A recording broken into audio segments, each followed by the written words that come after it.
सगळ्यांना प्रथम नमस्कार. माझं नाव सयाजी साळुंखे. माझा जन्म सातारा तालुक्यात झाला आणि मी कर्नूल भाऊराव पाटलांच्या रयत शिक्षण संस्थेमध्ये 10वी पर्यंत शिक्षण घेतलं आणि तिथेच कमवावं शिका हे त्यांच्यापासून म्हणजे आमच्यावर एक बिंबवलेली वाक्य होती. ती प्रत्यक्षात आपण वापरायची असतात आणि वापरलेली पण आहेत. त्याच्यानंतर मग मी 10वी झाल्यानंतर 10वीला मला 88% होते. त्यावेळेला बोर्डात यासाठी 1% फक्त कमी पडला. अदरवाईज बोर्डाच्या 50 मध्ये पेपरमध्ये लिस्ट होती, त्याच्यामध्ये नाव खाली झालं. काही प्रॉब्लेम नाही. डिप्लोमाला ऍडमिशन घेतलं. एकच ऍप्लिकेशन टाकलं डिप्लोमा गव्हर्नमेंट पॉलिटेक्निक करा, सरकारी कॉलेज. त्या कॉलेजमध्ये रँकला माझा सेकंड नंबर होता, म्हणजे टॉपर मध्येच होता. तिथे कॉलेजला डिप्लोमा पूर्ण झाला. डिप्लोमाला मला ऍज युजल फर्स्ट क्लास पडला. मी तिथून साहित्य माझं हलवलं नव्हतं.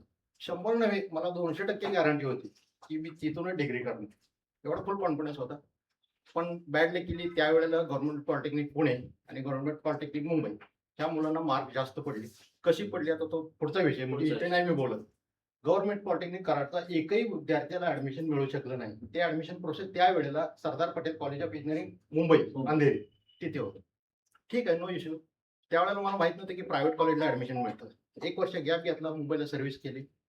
डोक्यात होतं की आजकाल नॉलेज इज पॉवर, शिक्षण तुमचं मस्ट आहे. मी तर म्हणायचो मला डिग्री करायचीच आहे. ओके, मग डिग्रीसाठी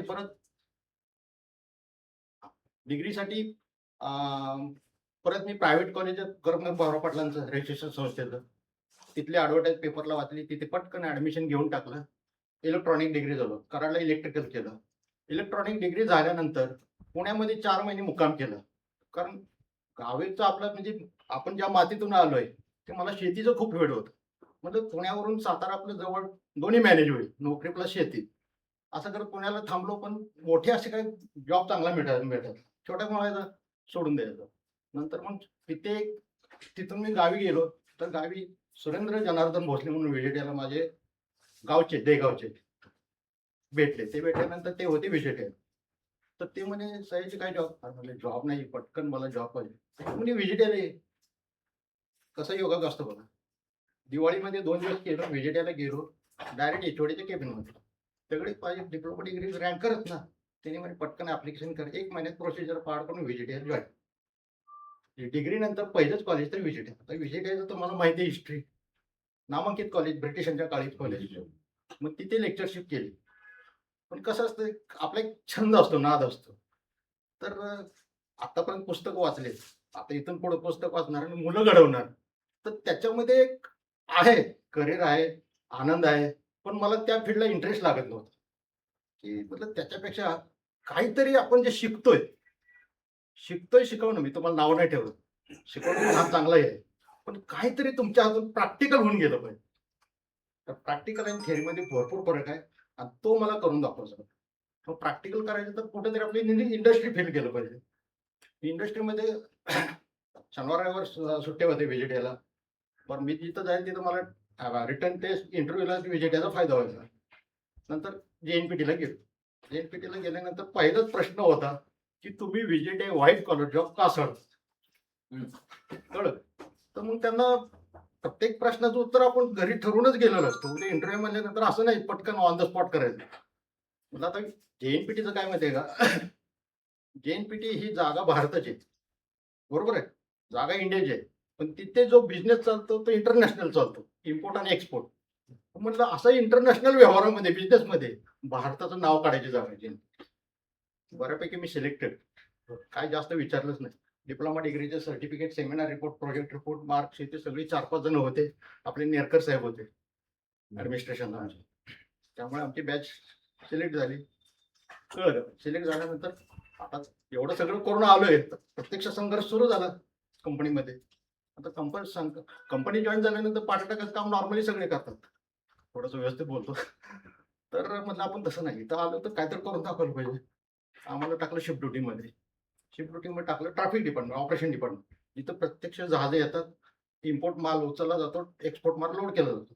चला म्हटलं आता हा आहे म्हणजे चॅलेंजिंग गोष्ट आहे की 8 तासाचा टाइम तुम्हाला फ्रेम असतो. त्या 8 तासामध्ये मॅक्सिमम जेएनपीटीमध्ये सर्व्हिस इंडस्ट्री, ते प्रोडक्शन काही नाही. इम्पोर्ट माल आतमध्ये येतो, एक्सपोर्ट माल बाहेर जातो. पण वर्ल्ड क्लास कंपनी आहे, इंटरनॅशनल नाव काढायची जागा आहे. जे काय करतो ते देशासाठी करतोय, बरोबर आहे. प्रायव्हेट कंपनी नाही, त्यामुळे तोही काय अभिमान मोठा. आपण जे करतोय ते देशासाठी करतो. चल मग काय हरकत नाही म्हणून. मग तिथे पहिल्या दिवसापासून काय लहानपणापासून सवय लागलेली, वर्गात पहिला नंबर पाहिजे. 10वीला बोर्ड असतं, त्या बोर्डच्या त्या शाळेचे तिथे पहिला नंबर पाहिजे. त्याच्यानंतर डिप्लोमाला गेलो तिथेही पहिला पाहिजे. पण पहिला जरी नसेल तर पहिले 4-5 मध्ये माझा नंबर डिग्रीपर्यंत होता. कारण कॉम्पिटिशन वाढत जाते ना.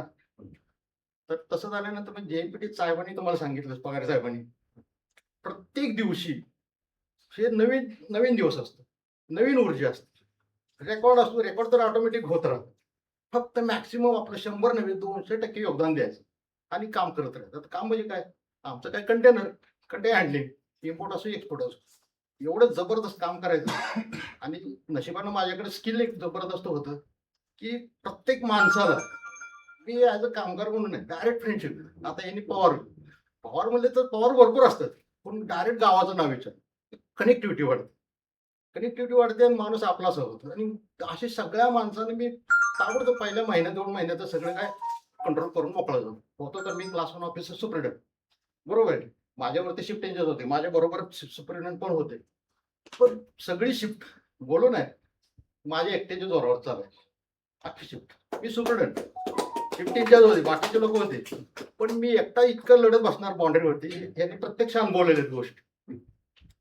काम असं चाललं, वारं चालतं ना, वाऱ्याचं स्पीड असतं, त्याच्यापेक्षा जोरात काम चालायचं. मी तर एक ठिकाणी उभा असायचो, सुपरिटेंडंट असतो किंवा शिफ्ट इंचार्ज असतो, पण सगळं पोट अख्खं फिरवायचं. त्यांनी बघितलेलं आहे.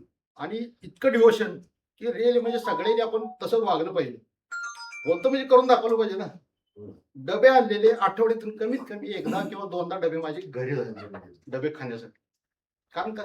लोक काम करतात आपल्यासाठी. बरं आपण उभा आहे, लोक काम करतात. 10 मिनिटं चहा प्यायला, नाश्त्याला, जेवायला नाही. ते नंतर करू. काय जेवण आपण नेहमीच जेवतो, खातो नेहमीच खातो. असं काम झाल्यानंतर लोकांना बी काय काम होतंय. बरं त्यावेळेला म्हणजे कसं आहे, आमचे चेअरमन पण 101 डॅशिंगमध्ये लागले. नलक्षण होते. मोठमोठे चांगले चेअरमन लागले. मग त्यांनी वेगवेगळ्या स्कीम आणल्या प्रोडक्शन वाढण्यासाठी. स्पीड मनी स्कीम आणली. लोकांना पैसे कामानुसार पैसे मिळायला लागले. लोकही खुश. मग असं पोट आमचं धडाधड डे पर डे पोट सॉलिड डेव्हलप करायला लागल्यानंतर आम्हाला एक काम करायला मजा यायला लागली. नंतर मी काही वर्षानंतर माझं प्रमोशन झालं. एक शिफ्ट माझ्या ताब्यात आली. एक शिफ्ट ताब्यात आल्यानंतर रेकॉर्ड तर होतच होते. 2003 साली शत्रुघ्न सिन्हा कॅबिनेट मिनिस्टर होते. त्यावेळेला मग कंपनीनं एक ॲप्रिशिएशन दिलं. त्याच्यानंतर आता 2026ला सोनोवाल साहेबांच्या हस्ते पण ॲप्रिशिएशन मिळालं. तर गोष्टी होत राहतात. हे काही जास्त महत्त्वाचं नाही. त्याच्यानंतर आता थोडंसं आपण माझ्याबद्दल बरीचशी माहिती सांगितली. आता थोडंसं कामाबद्दल बोलूया. म्हणजे आता जो आपला व्हिजिट आणि हे, तर ह्या संस्थेचं मला हे आवडलं, की तुम्ही जागा घेतली, सगळं डेव्हलप केलं आणि एक समाजासाठी आपल्याला करणं आहे. माणूस जन्माला येतो, पण समाजाला काहीतरी करणं आहे. आणि माणसाचा सगळ्या धर्माने सगळ्या समाज कोण असेल तर माणुसकी आणि मानव. बाबासाहेब आंबेडकरांनी, शाहू फुले आंबेडकर असतील, सगळ्यांनी हेच सांगितलेलं आहे, समानता. आपण सगळे एक आहोत. आणि शिक्षण हे आजच्या काळात महत्वाचं. कर्मवीर भाऊराव पाटील होते, आंबेडकर होते. आंबेडकरांना शिक्षणासाठी पाठवलं सयाजीराव गायकवाड. बरोबर. त्यांची बुद्धिमत्ता हे. पण त्या काळानं असं होतं की इंडियामध्ये शिक्षण होतं, पण फार कमी ठिकाणी टॅलेंटेड शिक्षण मिळालं. त्यामुळे त्यांना त्यावेळेला इंग्लंडला जावं लागलं. तिथे शिकले आणि एवढं मोठं शिकलेली माणसं स्वतःच्या कुटुंबासाठी काय पण करता आलं असतं. मग आता त्यांनी केलं, मग आपण काय आरामात जीवन जगायचं का? आपण पण काहीतरी आपल्यापर्यंत करत राहायचं. कर्मवीर भाऊराव पाटलांनी केलं. आज कर्मवीर भाऊराव पाटलांच्या पत्नीने स्वतःचे दागिने मोडले. बरोबर आहे ना. आपण फुलेंचं वाचतोय, सावित्रीबाई फुले वाचतोय. तर हा सगळा महाराष्ट्र, आणि महाराष्ट्रच नाही, बाकीचे पण इंडियात कंट्रीमध्ये पंजाब असतील, सगळे असतील, आपण सगळे मिळून समाजासाठी लढत होतो. आणि आता आपण बऱ्यापैकी समाज सगळं शिकलेला आहे. पण शिकलेला असल्यामुळे लोकांची सुधारणा झालेली. बरोबर आहे. आणि यामुळे आपला इंडिया किंवा माणूस किंवा सगळे आपण लोक भारतीय, ॲज अ भारतीय म्हणून आपण आज जगामध्ये चांगल्या ताट म्हणून होतो. तर हे मला ऐकून समाधान वाटतं. तुमचे कामाचं स्वरूप बघितल्यानंतर बरं वाटतं. आता थोडंसं UPSC MPSC वर बोलतो.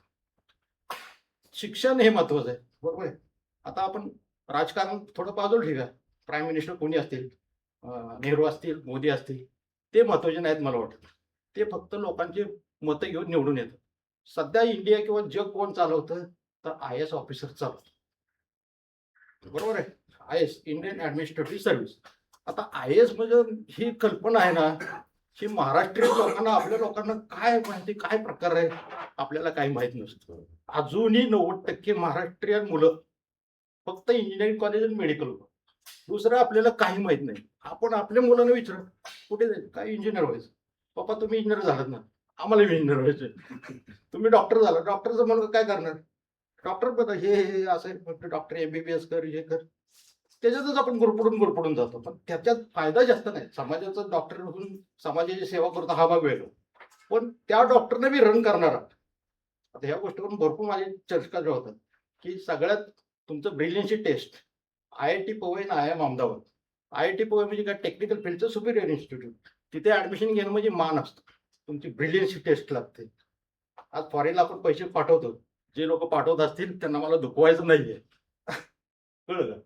पण खरं जर, आणि तुम्ही म्हणता पैसे पैसे शिक्षणासाठी जातात, जे एक्स्ट्रा ऑर्डिनरी पैसे असतात तेच लोक फॉरेनला पाठवतात. स्टेटस एक नावाचा प्रकार आहे. अजून नका, रेकॉर्डिंग चालू आहे. तर या गोष्टी महत्वाच्या आहेत. पूर्वी काळ होता की इंडियामध्ये शिक्षण होतं, त्यावेळेला मुलं रिअली म्हणजे त्यांची बुद्धिमत्ता टॅलेंटेड पोर होती इंडियन, की ज्या अमेरिकेत गेली, नासामध्ये सायंटिस्ट झाली, मोठमोठ्या आडी, त्यांनी म्हणजे त्यांनी भारतासाठी पण परत काय आले, काही सायंटिस्ट परत आलेत ना, तर त्यांनी आपल्याकडे पण सुधारणा केली. आता अमेरिकेच्या नासाला सुद्धा आपलं इस्रो जबरदस्त फायटिंग करतं. त्यामुळे अमेरिकेच्या जायची आता सध्या तरी गरज नाही, पूर्वी होती. पूर्वी अमेरिकेत रस्ते चांगले होते, गाड्या भारी होत्या. आता इंडियात पण टेस्लापासून सगळ्या गाड्या मिळतात. आपल्याकडे रस्ते चांगले आहेत. गडकरी साहेबांनी सगळे रस्ते चकाचक करून टाकलेले. तर म्हणजे आत्ता कल्चर नाही की फॉरेनला गेलंच पाहिजे. तुम्ही आता म्हणजे स्टेटस सपाटा, पण जाणाऱ्यांना मला दुखवायचं नाही. जावा, तिथे सर्व्हिस करा, शिका, पण परत या.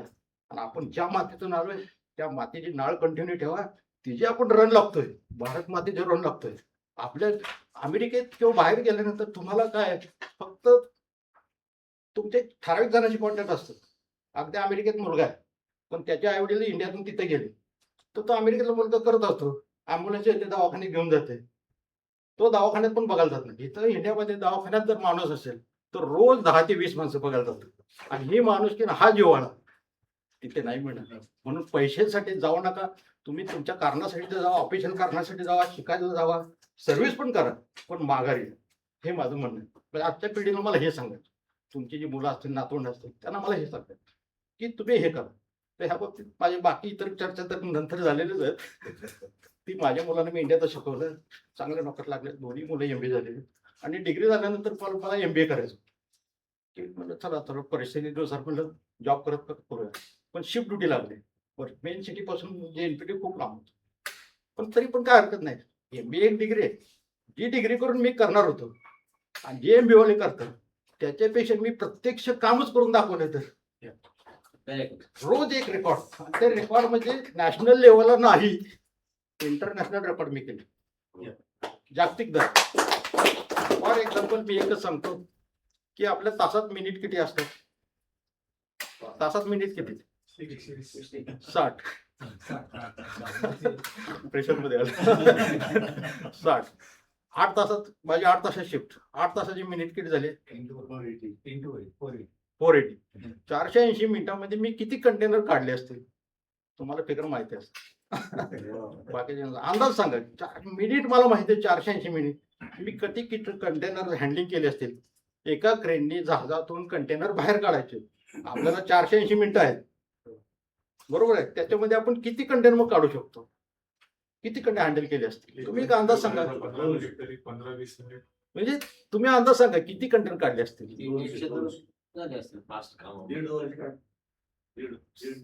450 कंटेनर बाहेर काढले. म्हणून म्हणतो ना, जागतिक रेकॉर्ड करायचो, जागतिक, मिनिटाला एक कंटेनर, ऑलमोस्ट 1 मिनिटाला. आणि हे सगळे प्रत्यक्ष म्हणजे विटनेसेस हे लोक आहेत.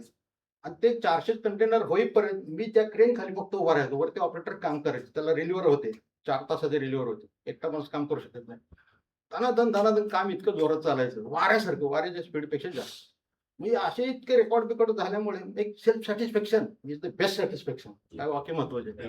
आपण दुसऱ्यासाठी नंतर काम करू, सिनियर ऑफिसर असतील त्यांचा काही विषयच नाही, त्यांना तर रिपोर्टिंग करणारच आहे, पण आपण स्वतःसाठी पहिलं काम केलं पाहिजे. आणि असं प्रत्येक भारतीयानं जर ठरवलं की काम डेडिकेशन भरपूर करा, पैसे मिळतील, मान सन्मान मिळत राहील, कर्माची फळाची अपेक्षा धरा नाही, कर्म करत राहावा सगळ्यांनी. Hard work is the best work, team work is the best work, अशी काही वाक्य आहेत. I am not working for money. माझं वाक्य money is not goal in my life. पैशाच्या पलीकडे दुनिया जग आहे, तुम्ही त्याच्यामध्ये जगायला शिकलं पाहिजे. आपल्या मुलांना आपण त्याच्यामध्ये कसं तुम्ही जाल हे आपण ट्रेन करून सांगितलं पाहिजे. मुलं असून नातं असो कुठे असो, पैसे तर सगळीकडे असतात, कुणाकडे कमी असतील कोणाकडे जास्त असतील. माझ्या आजोबा चुलते बिलते म्हणायचे, माणसानं धनापेक्षा मनानं मोठं पाहिजे. मी लहानपणापासून वाक्य ऐकलेलं आहे, धनापेक्षा मनाचे मोठे पाहिजे. मनाचा मोठेपणा जो असणार तो दिलदार, तो सगळ्यांना जिंकणार. म्हणून म्हणतो मागाशी मी बोललो, हिटलरला जग जिंकायचं होतं, नेपोलियनला जग जिंकता आलं का? नाही.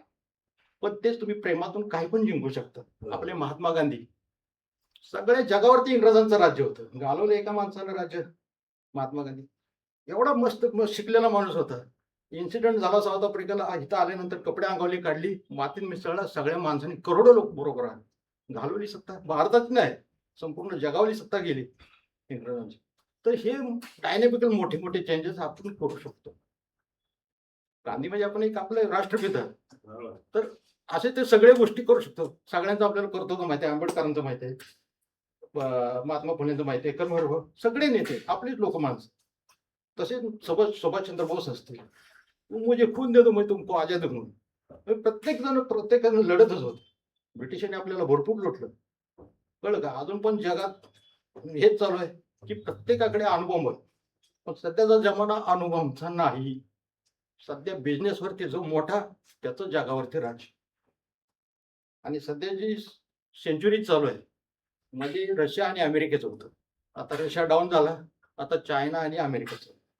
काही वर्षानंतर एक पुढचे 30-40 वर्षात अमेरिका पण डाऊन झालेला असेल, इंडिया आणि चायनामध्ये राहील. आणि त्याचे पुढे आणखी काही वर्षानंतर चायना पण डॉमिनेट झालेला असेल, इंडिया नंबर 1 ला येणार. त्याचं बोलतोय म्हणजे मी भविष्य सांगत नाही. कळलं का? ह्याचं महत्वाचं कारण सांगतो. ह्याचं महत्वाचं कारण हे आपला जो जॉग्राफिकल एक पृथ्वी आहे आपली, इथं दाखवता येणार नाही तुम्हाला, पृथ्वी आहे, पृथ्वीवरती आपलं जे स्थान आहे ते चायना ईस्टला आहे, आफ्रिका आणि युरोप वेस्टला आहे, अमेरिका तर फारच लांब आहे. म्हणून जगाचा जो व्यापार आहे तो भारत सेंटरला असल्यामुळे साऊथ करून नॉर्थ, म्हणजे ईस्ट करून वेस्ट, वेस्ट करून ईस्ट, कुठेही जावा तुम्हाला इंडिया क्रॉस करणं आहे, त्याचा आपल्याला फायदा होणार आहे. आणि सगळ्यात जगाची उलाढाल कुठे चालते? जिथे मनुष्यबळ जास्त आहे, माणसं जास्त आहे. लकीली आपण फॉर्च्युनेटली म्हणा, अनफॉर्च्युनेटली म्हणा, आज आपण नंबर 1 आहोत. कशामध्ये? लोकसंख्या. चायनामध्ये लोकसंख्या नंबर 1 होती, पण लोकसंख्या जितकी जास्त तितक्या फॅसिलिटी त्यांना पुरवणं प्रॉब्लेम होतो. चायनाने काय केलं? हम दो हमारा एक. त्याचे परिणाम थोडेसे दुष्परिणाम त्यांना आता जाणवायला लागले. त्यांचं आता जे यंग जनरेशन आहे ते काम करणार कमी व्हायला लागलंय. आता आपल्यात तो हम दो हमारे दो होतो, आपण थोडंसं मेंटेन करतो, पण आपल्याकडे पण थोडंसं आता कमी व्हायला लागलं. त्यामुळे लोकसंख्या एक ठराविक फ्लो मध्ये वाढली पाहिजे. जास्त बी एकदम वाढता का म्हणे, जास्त वाढली तर काय होते, सगळ्यांना गाड्या पुरवणं, सगळ्यांना हे करून खिचडी होऊन जाते. लोकसंख्या थोडी थोडी वाढली पाहिजे, जास्त नाही वाढली पाहिजे. तर लोकसंख्या हा प्रश्न झाला. जिथे लोक जास्त तिथे बिझनेस जास्त. म्हणजे आपले कपडा आहे, शूज आहे, सगळे ह्यांची उलाढाल, हा बिझनेस जास्त. जो म्हणजे आज कुठल्याही जगात इंडियाला काय विचारते, इंडियात पॉप्युलेशन आहे. आज आपलं कुठली वस्तू विकायची म्हणलं तर इंडिया आपल्याला जवळ पाहिजे, मार्केटिंग पाहिजे. म्हणून भारताचे पंतप्रधान असे कोणी सीईओ अमेरिकेचे असतील. आता भरपूर जागतिक जर विचार केला तर जगातल्या टॉप मोठ्या मोठ्या कंपनीचे सीईओ इंडियन आहे, म्हणजे ब्रेन इंडियन आहे. आणि त्यांचे किती नाही जरी म्हणलं तर मी 100-200% सांगतो की त्यांना भारत मातेविषयी अभिमान असतो. आणि जेवढा आपल्या कंपनीचा आपल्या पदाचा वापर करता येईल तेवढे करतात. बेस्ट एक्झाम्पल सुंदर पिचे आहेत, भरपूर लोक आहेत टॉप सीईओ. सत्या नडेला आहे, ते लोक आपण मोदी साहेबांशी बोलणं करतात, प्राईम मिनिस्टर बोलणं करतात. जेवढं काही आपल्या भारताला करता येईल, किंवा काही कंपनी मेक इन इंडियाचे मोमेंटम शिफ्ट होते. याच्या अगोदर ट्रेडमार्क अजूनही आहे. जगाची फॅक्टरी कुठल्या कंट्री म्हणतात? जगाची फॅक्टरी ऑफ वर्ल्ड चायना. कळलं का? आता अमेरिका आहे पण तिथे जगाचा कारखाना नाही आहे. तिथे फक्त कॉम्प्युटर सॉफ्टवेअर चिप्स ह्याच्यात ते टॅलेंटेड आहेत, आपले लोक गेलेले आहेत. पण आज जगाची फॅक्टरी म्हणजे जगात सगळ्यात जास्त कंपन्या कुठे आहेत तर चायनामध्ये. त्यामुळे तर त्या बेसवरती आज त्या अमेरिकेला फाईट करते चायना. आणि आपण त्या कॉम्पिटिशन मध्ये, मी स्वतः फॉर्च्युनेटली नशिबाने मला चायना कंपनी JNPT कडून व्हिजिट मिळाली. म्हणजे आमच्या कंपनीच्या क्रेन इन्स्पेक्शन करायसाठी मी चायनाला गेलो, तर तिथे मला प्रॅक्टिकली डिफरन्स इंडिया आणि चायनाचा खूप अनुभव होता. तर त्याविषयी बोललं तर अजून 2-3 तासाचं लेक्चर सेपरेट ठेवायला लागेल. चायना आणि इंडिया कम्पेअर माझ्याकडे नॉलेज भरपूर आहे आणि प्रत्यक्ष मी बघितलं पण चायना. आपण तुलना करू शकत नाही चायनाच्या अजून तरी. अजून छोट्याशा गोष्टीसाठी आपली जे पिढीची छोटीशी क्रेन आणायची म्हटली तरी आपण चायना, कोरिया, जपानकडे जातो. ती क्रेन आपलं टाटा इथं बनवू शकतो, दुसऱ्या कंपनी बनवू शकतात. पण आपण सगळ्याच गोष्टी जातो पाठीमागे. हळूहळू इम्प्रूव्ह करतो, हा भाग वेगळा. तर राहिला विषय परत थोडासा जरा जेएनपीटीकडे येतो मी. तर बिझनेस म्हणले की जेएनपीटीचं नंबर 1चं स्थान काय आहे? ब्रिटिशांनी मुंबई वसवली. सुएज कनाल इकडे झाला तयार. सुएज कनालमुळे ब्रिटिश पटकन मुंबईत आले. मुंबईतून कोलंबोला टर्न मारून आपण सिंगापूरकडे जातो. हा इंटरनॅशनल हायवे झाला. नंतर अमेरिकेत पनामा कॅनल आहे, साऊथ आणि नॉर्थ अमेरिकेच्या मध्ये पनामा कॅनल. तिथून सुएज कनाल मधून इकडे. हा एक जगाचा सी रूट हायवे.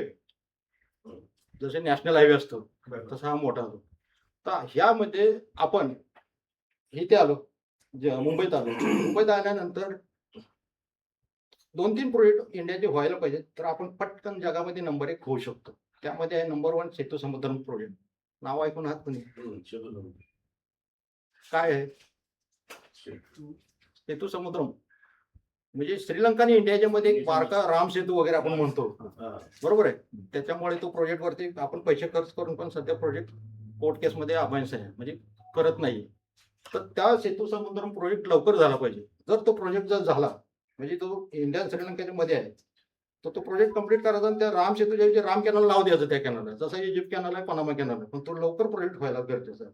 तर अजूनही ते तामिळनाडूचा थोडा लोकल अपोज आणि काय पॉलिटिक्स असल्यामुळे तो प्रोजेक्ट होत नाही. गडकरी साहेबांनी थोडा ट्राय केला पण त्यांनाही ते शक्य नाही झालं. ते शिपिंग मिनिस्टर होते आपल्याकडे 5 वर्ष.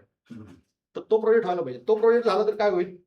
जो कोलंबोला टर्न मारतोय आपण, सध्या कोलंबो पोर्ट पुढे आहे, आपल्याही पुढे आहे, जेएनपीटीच्याही पुढे आहे, कारण त्याचं लोकेशनच आहे ना. सगळी जी जहाज आहे ते कोलंबोला टच केल्याशिवाय पुढे जाऊ शकत नाही. आणि कोलंबो सिंगापूरपेक्षाही श्रीमंत व्हायला पाहिजे होतं. पण कोलंबोमध्ये तुमचं आपण म्हणतो ना, माणूस माणसाशी लढतो. वैरी माणूस माणसाचाच आहे, माणूसच आहे. सिंहली आणि तमिळ सिव्हिल वॉर सुरू झाला. त्या सिव्हिल वॉरमध्ये जे इन्कम करायचं ते सगळे त्याच्यातच घालवायचे. डेव्हलपमेंट 0. आणि चायनाने ब्लॅकमेल करायला सुरुवात केली. चायनाने हबनटोटा नावाचं एक श्रीलंकेचं पोर्ट घेतलं. तर चायना काय करते, तुम्हाला पोर्ट बांधून देते, पैसे देते आणि एवढा कर्जाचा बजेट ठेवते की तुम्ही कर्जाचं 2 हप्ता देऊ शकत नाही. ब्लॅकमेल करते छोट्या छोट्या कंट्रीना. मग त्या हबनटोटा पोर्ट सध्या चायनाच्या अंडर आहे, ती जागा आणि जमीन. तर असं बांगलादेशला केलं. आपण ऐकतो ना सगळे, बांगलादेश, पाकिस्तानमधून त्यांनी कॉरिडॉर टाकलं चायनाने. पाकिस्तानला ब्लॅकमेल केलं, बांगलादेशला केलं. असे आपले भारताचं सगळे शेजारी चायनाने इन्फ्लुएन्स करून थोडेसे आपले रिलेशन कसे खराब होईल हे चायनाने प्रयत्न केले. चायनाचं 1 रोड 1 नेशन, त्यांचं ते ओबी वॉर, तो प्रोजेक्ट काय आहे, त्यांना सुपर पॉवर व्हायचे लवकरात लवकर. त्यासाठी ते प्रयत्न चालू, प्रयत्न करतात. होणार नाही आहेत ते, कारण त्यांना एकच फायदा देणारा म्हणजे कंट्री आहे, म्हणजे इंडिया. आणि आपण ते सध्या प्लॅनिंग व्यवस्थित चालू. तर ते झाल्यानंतर 24 तासाचा जो जहाजांचा फ्लो आहे तो बंद होऊ शकतो आणि तिथं आपण टोल घ्यायचा. आजकाल गडकरी साहेबांचं काय म्हणतात, मला तुमच्या मिनिस्ट्रीकडून पैसे नको, मी रस्ता बांधतो, टोल गोळा करतो, त्या टोलच्या जोरावरती अजून 4 रस्ते बांधतो, 4 टोल गोळा, आणखीन 10 टोल बांधतो. म्हणजे कॉमन लोकांच्याकडून पैसे घेऊन कॉमन लोकांचा डायरेक्ट फायदा.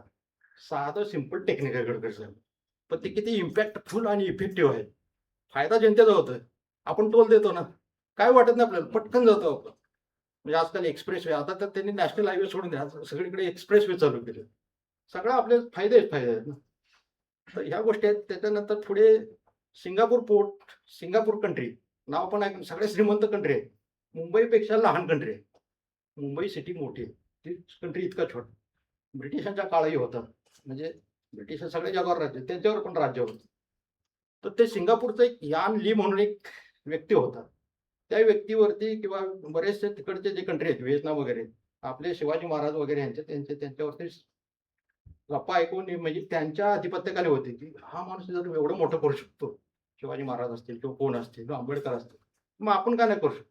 मग त्या माणसाने विचार केला की आपलं तर जॉग्राफिकल लोकेशन सुंदर आहे, सगळी जहाजं सिंगापूरला टच केल्याशिवाय पुढे जाऊ शकत नाही, तिकडे चायना किंवा इंडिया किंवा युरोपमध्ये.